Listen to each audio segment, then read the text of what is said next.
Just a second. Oh no! Now people know about my sinning. I mean, they could just look at you and know you're going to hell. It's just for the taste. It's just for the taste. Of course, of course. Effects, so it's just the articles. You read the articles. I told you that we literally call it taste to drink. Right, you did tell me that. Yeah, I actually do like that. Let me make sure that we're going. Okay. Right, you. All right, let me. Do you want to hear the Mary Tyler Moore theme song on my flute?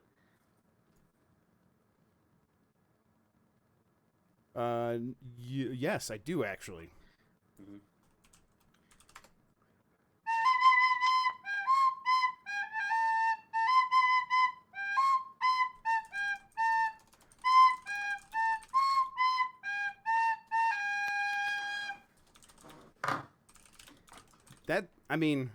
It's a banger, that song, actually. Oh, right? I've listened to that song about 50 times a day, not even lying. I mean, got so excited I figured out how to play it on my whistle. That's the kind of song that can, like, get you through a day, like, for sure. Oh, yeah. Because we're going to make it after all. We're going to make it after all.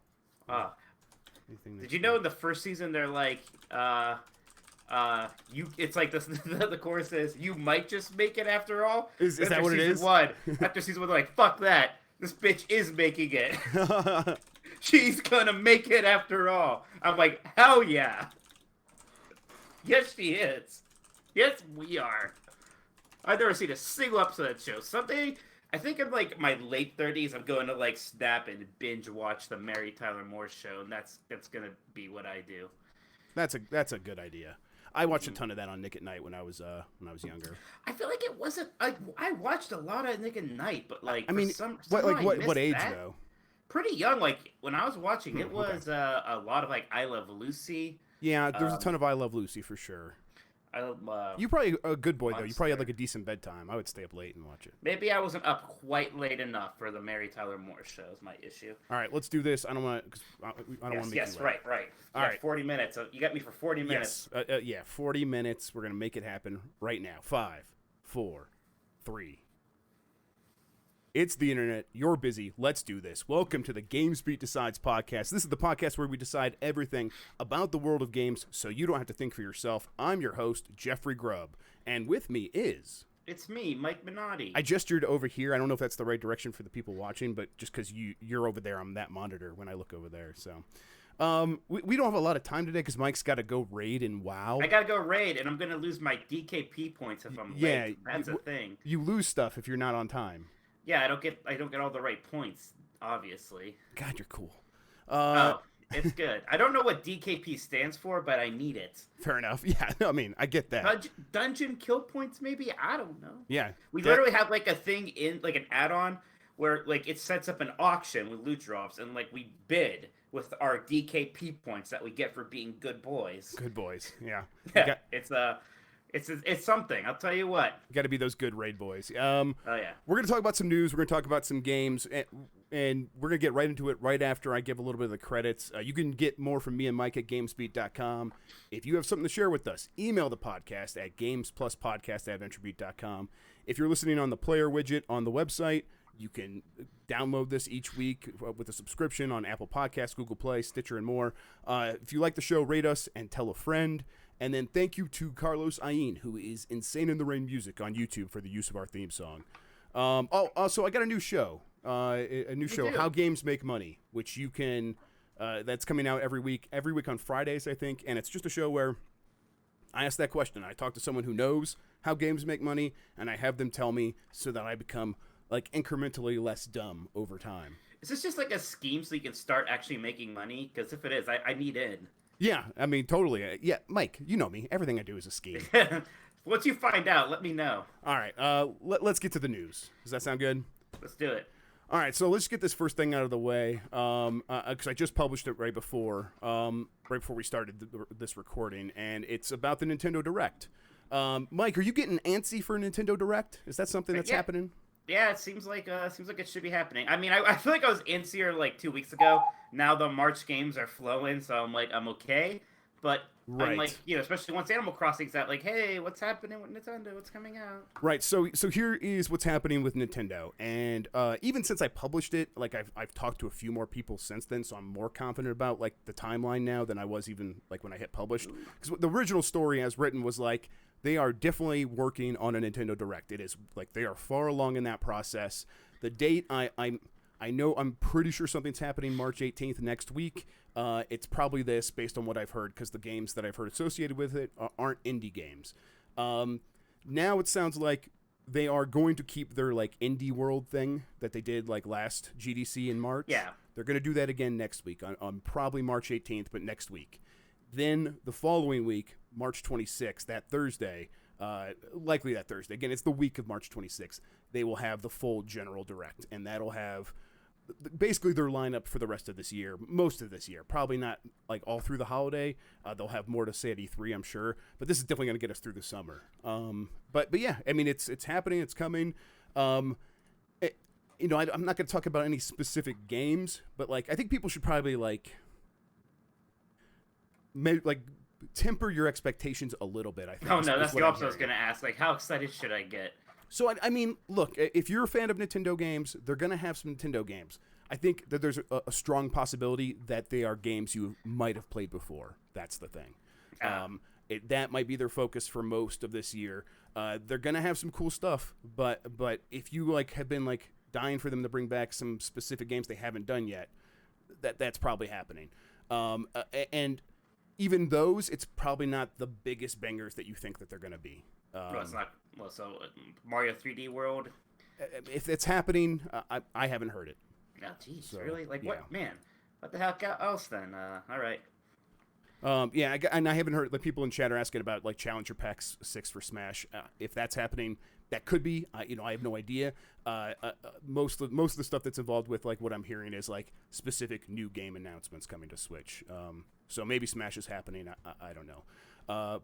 But yeah, like I like the way I heard about this is like, oh, someone from a major third party was like, oh, maybe this is happening on the 18th, and so like that's why it was confusing, because why would they be involved with an indie show?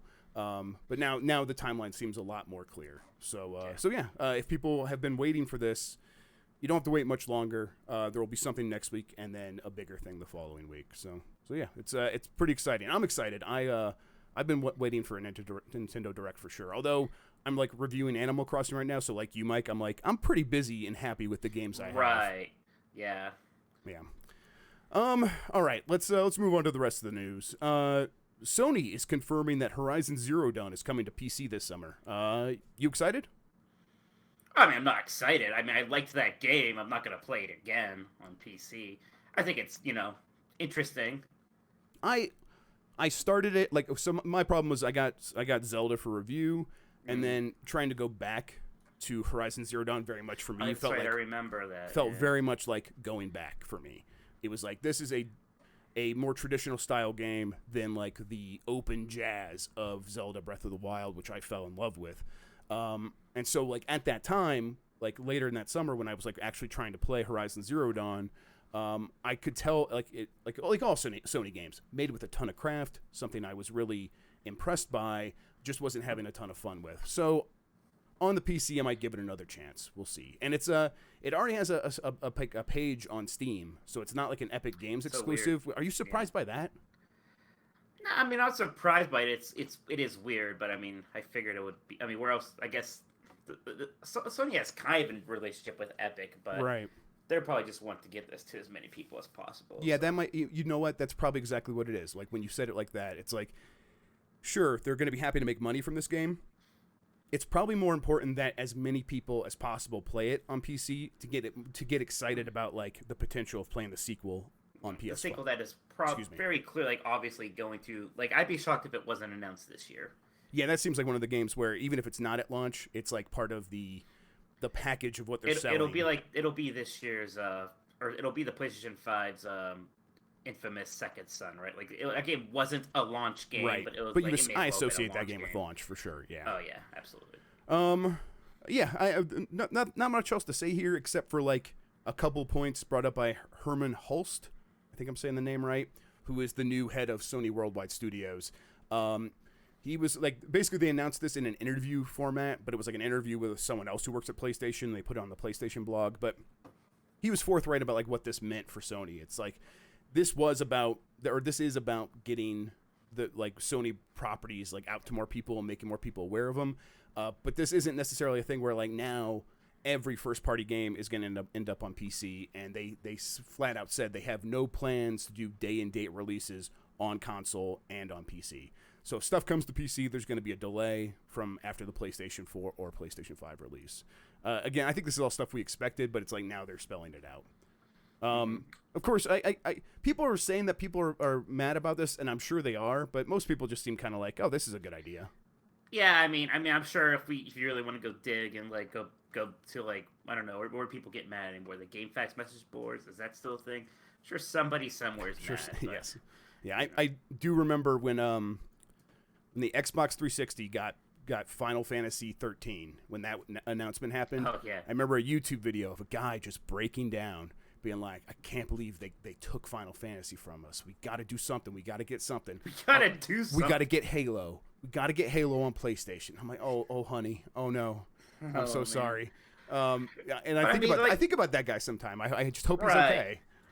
I mean, but like even back then, like that was like kind of surprising. Like we are so far removed. I mean, this is like this is still a little surprising, right? Like a Sony game on PC. Like the last thing now will be if there literally is like God of War's on Xbox or Halo's on PlayStation, and that's like that's the final frontier we have now, basically. I guess we don't have a Sony game on Nintendo yet. I wouldn't be shocked if that happens at some point. Right. Yeah. I feel like they could put like VidRibbon on it or whatever. VidRibbon, whatever that is. I was thinking my dream would be like what Gravity Rush I always thought would be cool. Yeah. I just like Gravity Rush. No, you're not wrong. But I like the Loco Rocos. There's a lot of things. All right, let's move on to story number 3 here. How do you feel about GameStop and their chances to survive? No better than I did last week, despite some weird news. So, GameStop has basically 4 people left the board, and then 3 people joined the board. And one of the people that joined the board was like the PetCare.com CEO, and another one was the former CEO of Walmart. These are big deals. They can bring in expertise and like help guide the CEO. But the one that like matters to most people who are fans of video gaming is Reggie Fils-Aime, who was the president and COO of Nintendo of America for years, and he left that company in February, or he announced his departure in February of 2019, and then left in April at the end of the fiscal year, or at the end of tax season. I can't remember whatever that was. One of those things. Yeah.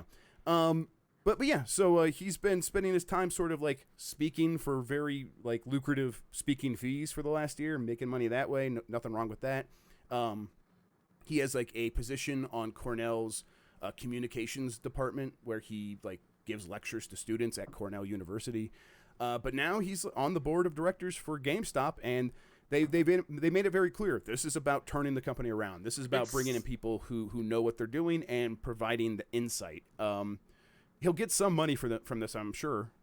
He'll get like a stipend or whatever however they pay board of directors. But I mean, what do you think about this? I mean, I'm not surprised that GameStop would want Reggie. I'm surprised that Reggie would go for this because I mean, it seems like something that is probably not going to work, right? Like we don't suspect a big rebound for GameStop, so it can't. It seems like it can't really do much but hurt his legacy. Mm-hmm. Maybe his legacy is untouchable. I don't know, but like why do this? Why bother with it unless it's something he really cares about? Is video game retail? I don't know. I mean, I'm sure. Like some people have brought up the point that even it's like a win-win for him because if it does turn around, he'll get credit. If it does fail, everyone will be like, well, it was sinking anyhow. It's not Reggie's fault. It has nothing to do with Reggie. He just got a payday. Like, who wouldn't take that? So most people are like hypothesizing that he feels like he's in a pretty safe position in terms of like, his propositions after this are going to be. He could probably still get a number of like high executive roles in a number of companies in America if he wanted to. But this might just be him like also padding his resume for like a potential CEO role at some company. Right. Just like getting more insight on game retail. Because even if GameStop goes away, sales of physical goods related to video games are not going to go away for a very long time, even if they continue to shrink year by year. And be able to like bring that expertise to like, let's say Activision has a couple more issues with Blizzard or something goes wrong and like they have another bad year really quickly after the bad year they had where they still had like record profits and laid off 800 people. And Bobby Kotick gets pushed out. I could see a world where very quickly that the board of directors at Activision is like, let's bring in Reggie Fils-Aime. He's beloved by gamers, knows what he's doing, has run a business. Man, that's weird to think about. Right. I mean, I could see that world existing, even if like, there's a lot of things that have to happen first. But like, I'm sure he's also thinking like, I'm still pretty young. I have a lot of time for like things to go wrong at other companies where I could step in and become, a big important person in one of these companies. So, and this might just be a part of that because he can then bring like, oh, I have a really strong working knowledge of the supply line and getting stuff into retail. And, that could help him in the long run. Right. I mean, I certainly never actually thought that, like, when I just said he retired, I never thought, like, well, that said, he's never working again. It's not when we retire. Well, that's a joke. I mean, if we retire, it's not like that. No, it's not like that. Not at all, yeah. It's not one bit. Not even one iota. All right, let's see here. Call of Duty, that Warzone thing launched. Mike, tell me about this thing. What is this? Well, I don't know. It's another battle royale thing they made. Very interesting. The confusing thing about this is that it's kind of a standalone for Modern Warfare, but kind of not. Right. And like at first, I thought it was leaning more towards standalone, and now I'm like, wait, maybe this is less standalone than I thought, and I'm still kind of confused by it. Like, you can't download a client for this yet, and apparently that's coming, I think. So I got confused and like gave up, and I might never download it now at this point. So they said free to play standalone, so I went to the battle.net, which they said it's going to be in battle.net, but battle.net. I don't know why I always put the .net. I go into battle.net. I do the same thing. Yeah, it's just it feels unnecessary. And I look for the icon. It's in other games, and there's Black Ops 4 and there's Modern Warfare, and they're right there, and I'm like, okay, where's the third thing? Oh, Battle.net needs to restart. I'm gonna restart it. Okay, I restart it, and it's still not there. So I asked Dean, and Dean's like, oh, you have to go into Modern Warfare and click it from the menu in there. And I'm like, well, but that's not standalone. That means you have to own it. It's like, okay, well, apparently they're doing that for a couple hours, and then it's going to be free for everybody and open to everybody. And the last time I checked was like, I think well after the period where people said it should be available, and it still wasn't in Battle.net. So I'm like, okay, it's going to take forever to download. So at this point, I'm like, maybe I'll get to it tomorrow, and more likely I'm just going to forget about it and not do it. But plenty of people will. Like this, my experience is not going to be the universal experience. No. But still, it's like, okay, it's weird. But the point is that the broader like trend here is that now there is a Call of Duty game that you can get for free, and it is a full-fledged mode that seems like it's going to continue on for years. Like, this is a pretty big move, right? Right. I mean, well, yeah. I mean, they said they claimed that Blackout was going to go on for years and years. Yeah, but Blackout was a part of Call of Duty Black Ops 4. It was right? different. It was just a mode in Black Ops 4, and this is not that. This is, again, standalone enough. Certainly more standalone than that was. So, like, you could see, like, I think going forward where this does continue to stand alone as, like, this is the free-to-play Call of Duty. And it'll get updates and it'll get modes. And then when the next Call of Duty, like, $60 game launches in the fall, it'll include the single-player campaign. It'll have the traditional multiplayer. It'll probably have some zombies bullshit. And then it'll also have, like, a season pass of content that you get for buying that you can apply to Warzone, right? Does that make sense? It does. I just, like, I don't know. I'm so skeptical of, like, are Call of Duty fans going to not understand that, but I just feel like they're so used to buying the new thing every year, you know? Well, I mean, but I think that's exactly the audience that, like, will still show up to buy it every year then. Because, like, they're just so accustomed to doing that. Even though there's this free version that they can play with their friends that's going to get constantly updated forever, probably. They haven't said that outright. But probably. That seems like, why would you do this if, like they're not going to, like, cut off a successful free-to-play game a year from now and release a different free-to-play game, right? Like, that's not happening. You would think not. So, and like, they're not going to like put a different battle royale as like a bonus mode in the next game. Like that also doesn't make a lot of sense. And like this is like the right time to launch a free to play Call of Duty that like people can just play with their next gen system when they buy it. Yeah, it does. It makes some sense, like the timing here, right? Right. I don't know. It's just, I mean, you know, the easiest thing to say is just I guess we have to see if this hits for one thing. Right, of course. You would think it's going to hit a bit. Is it going to do substantially better than Blackout? I don't know. Yeah, I mean, it sounds like it's doing some interesting things, like especially with this gulag. Have you heard about this? Just by name, I just heard people mention that it's cool. I don't know why. It's like this. So when you die, you go to the gulag, and then like everybody like the people who are dead like take turns fighting these one-on-one matches, and it's like like the prison match, like everybody's watching, and the winner gets put back into the game. And I guess at some point it turns off, right? So it's not like till the very end, but like so. It kind of reminds me of like in Mario Kart 64 when you died, you turn into the bomb. Yeah, or Bomberman where you turn into the ghost on the side and you can like try to bomb your way back in. I love those mechanics. So that's a great idea. That's really fun. Yeah, it makes sense. Yeah. I'll try it out. I will. We'll see. I do think it's like, Call of Duty can't go on the way it has gone forever, even though it seems like, well, of course it can because it's the #1 best-selling game every year, right? So it's like, why change anything if it's not broken? It's like you do have to get ahead of the curve, I think, a little bit, because people are gonna maybe start trending more towards free-to-play games over time, like Fortnite. This probably got developed like this, idea of a free-to-play Call of Duty battle royale had to be like, oh, okay, we do see Fortnite, we'll do something with Black Ops, with Blackout. That's like a quick response. But now, what's our long-term response? Yeah. And so this seems like they could build a big business out of this that stands separate and complementary to its $60 games going forward. Yeah, I agree. All right, next. 2K and the NFL are getting back together. Like, not but only kinda, right? Well, like, okay. What is this? They are really getting back together. They're not going to make a 2K, NFL 2K 20, 21 or whatever it is. So people who are old might remember NFL 2K5 and NFL 2K4.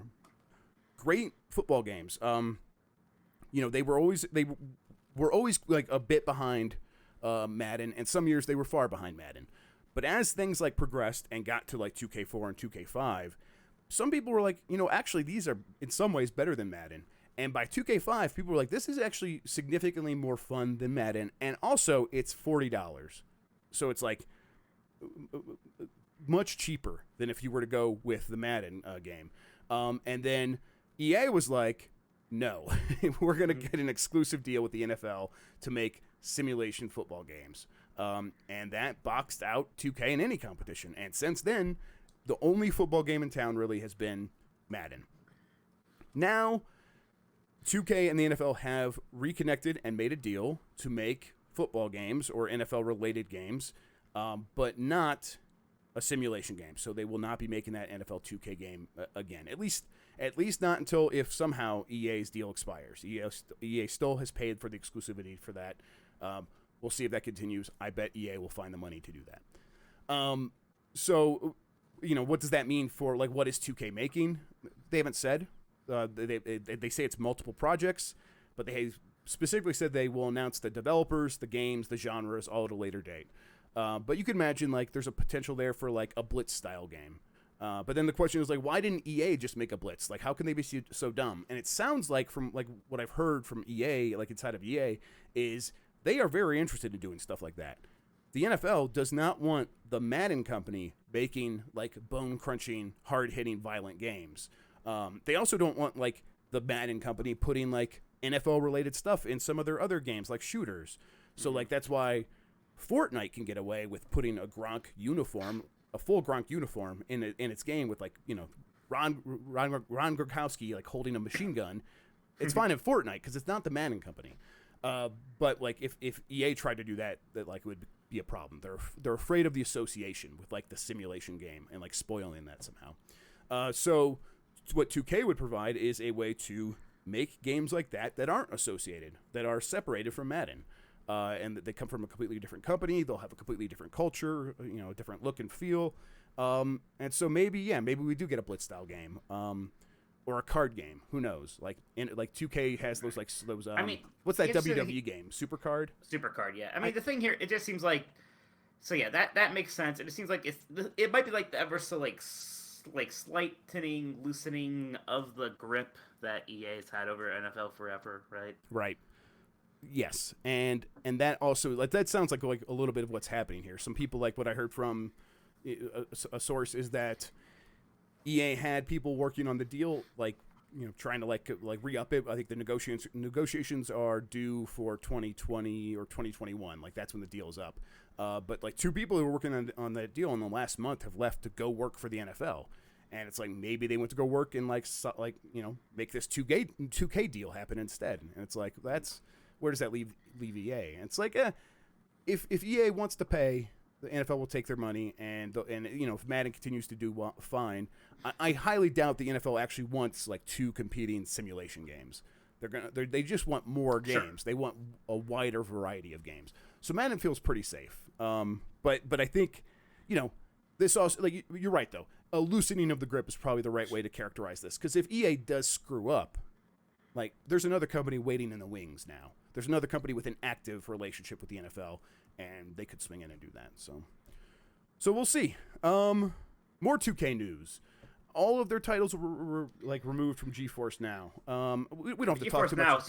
GeForce Now has just been like hemorrhaging games, right? Yeah, I know your feelings about the cloud, Mike. We don't have to relitigate this, but doesn't that seem kind of dumb to you? I mean, this seems like, okay, I get there's an argument that people make that NVIDIA is a billion-dollar company, a multi-billion-dollar company, and they are selling a service that only exists because of other people's content.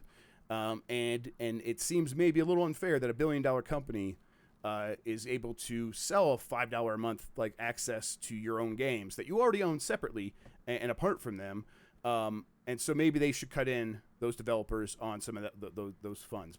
But it's like, okay, I get that. But if you take NVIDIA out of it, if it was like a small company doing this, and I wanted to pay a company $5 a month to give me access to hardware, like even if it's maybe not even necessarily a PC, like a console that I just rent remotely, but I bought all the games myself, and I just want to play my games on a console that sits somewhere else other than my house.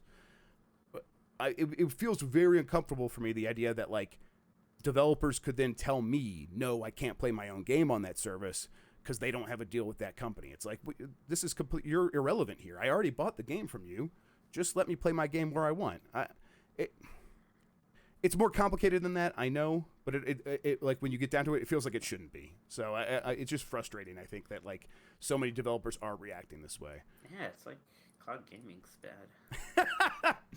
Thanks for your input, Mike. Welcome. When does Ghost of Tsushima come out? June 26th. Next. Exclusive. Doom 64 devs reveal the port will include a brand new chapter. Neat. I will say this about Doom 64. Until 2 years ago, I did not know that Doom 64 was like an original game. And I assumed when I was a kid that it was just a port of Doom, right? I thought that too for a while, and then like several years ago, I realized that it was different. But now, it's like a very important game to the canon, apparently, because like it seems like it might be telling the story of like what eventually becomes the Doom guy in Doom 2016.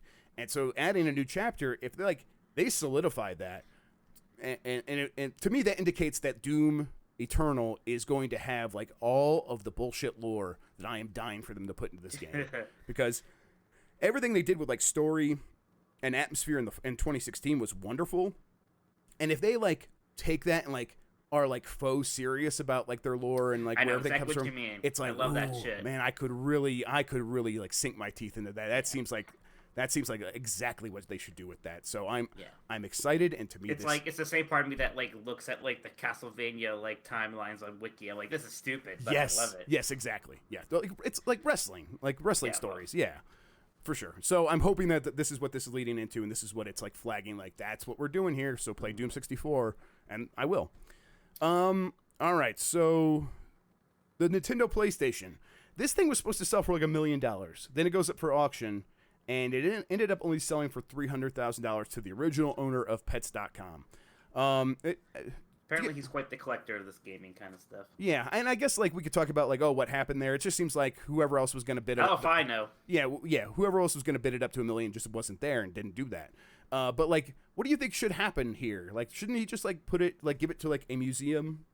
Like, I mean, yeah, I mean, part of me is almost like, I know we have some retro gaming museums. Like, part of me is like, how equipped are they to handle something that's like actually worth 6 digits? yeah. I mean, I feel like they're gonna have to get to a point where they're equipped, right? Pretty soon, at least.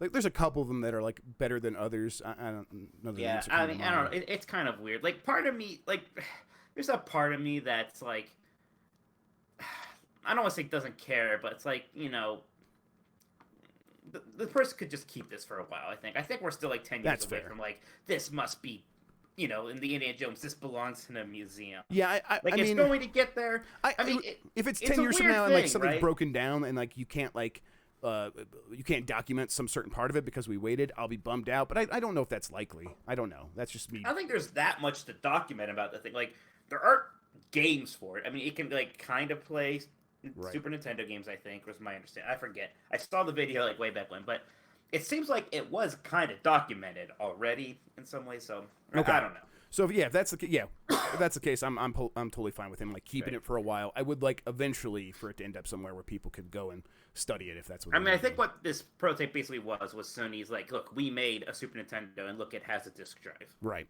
I think you're right. I think that's it. It's not like it's not like you can play Crash Bandicoot on the thing. Just a couple more stories that we'll get through quickly. Outer Worlds is adding text scaling. So I think we talked about this before, but I feel like my superpower is reading the text on video games. Yes, you've never complained about this. You're right, and yes, Yeah.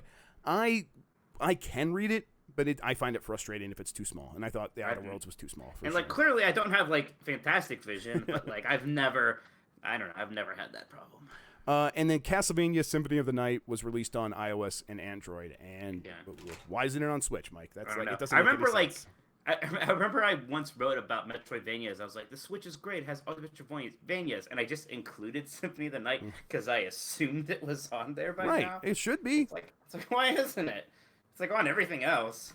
I mean, I hope they do like a Castlevania Metroidvania pack where it's just like all of the Metroidvania. Like that style Area of Castlevania. Sorrow. Yeah, exactly. I would great. love that.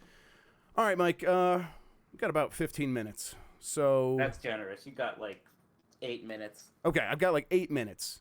Tell me about Ori. Ori is freaking incredible. So you know that I liked Ori and the Blind Forest quite a lot. I remember you games. mentioned it once or twice. Yeah. Yes, and this is so.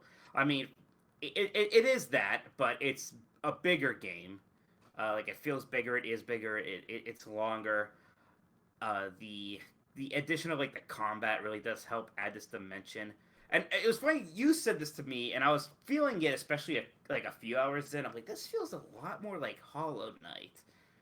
And I guess other people have been saying that because you like I heard said, it. I heard it on a podcast. I don't remember which one, and I'm like, huh. Yeah. I'm like, I know Mike loves Ori. I know he loves Hollow Knight. I'm gonna like just ping him real quick and see what he's thinking. Well, like at first, that almost like was almost a little off-putting to me for a second. I was like, I don't know how much I want Ori to feel more like Hollow Knight and less like Ori, but that wasn't really what was happening. It feels like that, especially early on, because you have the combat, you have like actual like people to talk to this time, and there's like shop owners and not shop owners, but there's people selling you things, much like Hollow Knight, and there's like a badge system that's kind of similar to Hollow Knight, where like there's no skill tree in this game like Ori 1 had. Instead, there's like the badges or whatever you want to call them, skills. And you have like 3 skill slots, and you can find skills or you can buy them, you can equip them there, and you can upgrade them. Again, that is pretty similar to Hollow Knight. But like 90% of the game is still very much that like high octane 2D platforming. I don't know how else to describe it. Like that still is very much the core. And just like some of the new abilities, like one of the best is the way you can like there's these sand sections, then you can like dive into the sand. You're like kind of like just like driving around there like crazy. And if you like dash back out, you like shoot out of the sand. And like sometimes there'll be like a little ball of sand hanging off of a rope, and you could like still do the full like dash thing through that. So you're just like absolutely whipping it across things. Just like small things, like they have like there's some quests. There aren't like a ton of them. It's not like a super quest based game, but there are areas where there's like time challenges basically, and they have like the super easy built in leaderboards. You can race ghosts. And I'm like, and I always love doing these things when I'm reviewing a game because I can get to like 10th or something. I'm like, ha ha, look at me, I'm the 10th best in the world. that feels good. But man, it's just all Same. so beautiful, and it's like, you know, not spoiling anything, but like the last like hour or so of the game is freaking incredible, so good. Just, Without like, spoiling I was anything, giddy for it. Does it like change, or is it just like amplified?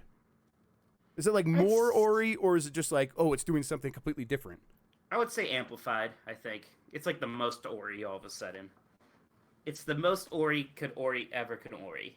Wow, Mike, I'm getting very excited to play this Oh, game. it's. I mean, you know, it when you really really love a game, like you don't want to like oversell it, I guess. But man, Sure, like, yeah. it seems like this is like a new top 5 game for me. I absolutely love this. It's certainly one of the best Metroidvanias. It's one of the best 2D games. Just Where ever. was the original Ori for you, like in your personal canon? I was thinking about that. Maybe a top. Like I was thinking. Maybe it was like a lower top 10 or something. I don't know. Top 10's hard. You have to like kind of list everything else. Yeah, no, for sure. Right. But this just feels like I replayed Ori not too long ago because it was on the Switch. I'm kind of glad I did, and I kind of did forget like how relatively I don't want to say small, but it is kind of a small game. It's pretty condensed, and this feels really expanded. And But, I mean, you know, like, does it still feel dense? Like, does it still feel like it's not just like stretching out stuff? It's Oh no! It's not stressed out at all. There's just like more. Yeah, I mean, there's still like as it's. Like, you know how like the areas in Ori, they're all like areas. Like each area is probably about the same size. There's just a lot more of these areas, I guess is how I would say it. yeah, okay. I'm pretty excited. Oh, it's so good, man. I just can't wait to like. I want to go back and like get all the stuff again, and then maybe try it in hard mode. It's hard because like all these games are coming out now, but Yeah, man, no, and I can't totally. wait for like people to beat it so I can like talk to them about specific things and moments. Like it. And I rant about this for how like video games like just don't do boss fights very well. The best thing about adding combat to the game is that they actually have boss fights now, and boss fights to me are just like so important to like the pacing of video games, Yeah. and like adding kind of like this like dramatic tension and this kind of like flow that's just missing if you don't really have boss fights. So like just having boss fights, and they're very very good, like helps make the game feel a bit more kind of grand and complete in some odd way. Okay, last question. There was a lot of talk about performance issues. There was going to be a day one patch. You got that today, right? The day one, I had a day one patch late last night, and then actually a smaller one today. The one today wasn't as noticeable. So just Before real the quick, day, walk us through that. before the day one patch, things were a little rough, where you kind of run and then like it would just stop for a second because it was loading something. The most annoying thing was like every time you push the pause menu, it would take like a couple seconds for like the pause menu to like start working. Like at first, like the icons would be in the wrong place, and just some other weird like technical things. Now the day one patch helped a lot of that. There are still things though. There are still those moments where it's like gonna stop for a second. Or And there you might played be a on weird PC or graphical glitch. Xbox? Xbox, I played it. And on. like an Xbox One or Xbox One X? Xbox One X. Okay. Yeah. I mean, honestly, it is like the only real negative I can think of. Like, if it wasn't for that, maybe this is 100. I don't know. But like, there are technical issues. The one other small thing that I kind of missed, and I didn't even bring this up in the review, like you know, in Ori and the Blind Forest, it had that system where you made your own checkpoints. Yes, like Yeah. by holding it down, right? Like hold the Right. button That down. is not here anymore. There's just kind of automatic checkpoints, and it was pretty much done. At least this is what I can see, because the game needs more buttons now. Like you map, Oh. yeah, you map like abilities to X, Y, and B. Like a lot of things that used to be face button inputs are now shoulder button inputs, or like even sharing. So I think it's just a real space, like a real estate issue there. But I kind of missed it. I liked the whole like I'm making my own checkpoint thing. Yeah, And I again, forgot about that. you also don't need as much because that was also like how you access the skill tree in the first game, and there is no skill tree now. So I kind of get it there, but like I missed that a little bit. I thought that was a really cool system. Okay, so last thing, real quick. If people, want to get this game, like, should they just get Game Pass for it? Like, it seems like such a no-brainer deal, Oh god, right? yeah, right. That's like so ridiculous, right? It's just on Game Pass. Yeah, just get Game Pass, so then you could. I mean, it's cross. It's like cross save, Yeah. Xbox and PC, so you do either one. Yeah, like, Cool. Let's Yeah, get out of here. Let's get you to your thing. Let's do it. Yep. Tell people where they can I find don't you. want to on lose my DKP points. Come yeah, on, do you need to get those DKPs? I need them. Dick Killer Penis. That's- Is that what it stands grow for? up. Tell people where they can find you on the internet, Mike. Twitter at Tolkoto, Tolkoto. Go to 90s Disney, my Disney podcast. Our newest episode is about the history of Fast Pass. So it's a good episode, actually. I listened to that over the weekend. It was very good. I'm Jeff Grubb on Twitter and Jeff Grubb on Twitch. If you aren't watching this right now, we are also streaming this each week on twitch.tv/GamesBeat, so you can check us out there. And then on YouTube, youtube.com/Jeffrey Grubb. Let's get out of here. Let's say goodbye. I'll have Animal Crossing next week. We'll be able to talk about that for sure at that time. Things are going nuts. Very excited. There's a ton of games happening right now. I think we'll be able to talk about Doom as well if we can. We'll see. Yes, Dean's playing that for review. We'll see if he can come on and talk about that if we don't get a chance to play it. All right, everybody. Have a good one. We'll see you next week. Until then, goodbye. Bye.